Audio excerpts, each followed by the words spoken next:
হাতিয়ার জেলেদের ত্রাস ও নদীর আতঙ্ক সুরবনচরের দুর্ধর্ষ ডাকাত সর্দার আবু বকর সিদ্দিক ওরফে নিজামের ফাঁসি কার্যকরের দাবিতে মানববন্ধন অনুষ্ঠিত হয়েছে।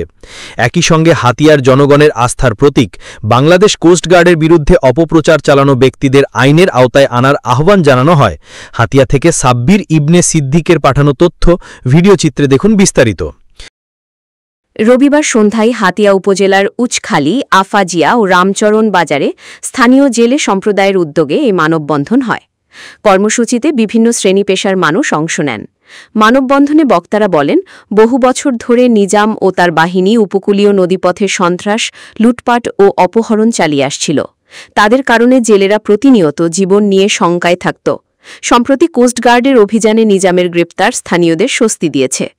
বক্তারা দ্রুত বিচার ট্রাইব্যুনালের মাধ্যমে তার সর্বোচ্চ শাস্তি, মৃত্যুদণ্ড কার্যকরের দাবি জানান। বক্তারা আরও বলেন, কোস্টগার্ড হাতিয়ার মানুষের নিরাপত্তা ও আস্থার প্রতীক। তাদের বিরুদ্ধে অপপ্রচার চালানো মানে অপরাধীদের পক্ষ নেওয়া। তাই এ ধরনের অপপ্রচারকারীদেরও আইনের আওতায় আনা জরুরি।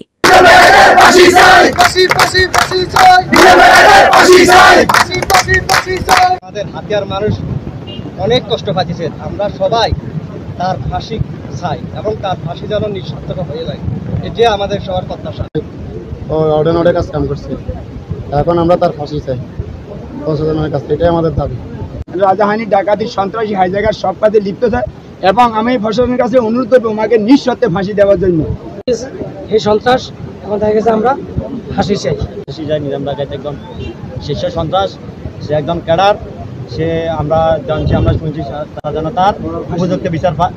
মানববন্ধনে স্থানীয় ব্যবসায়ী, শ্রমিক ও বিভিন্ন সামাজিক সংগঠনের নেতৃবৃন্দ সংহতি প্রকাশ করেন এবং ডাকাত মুক্ত হাতিয়া গড়তে সকলকে ঐক্যবদ্ধ থাকার আহ্বান জানান।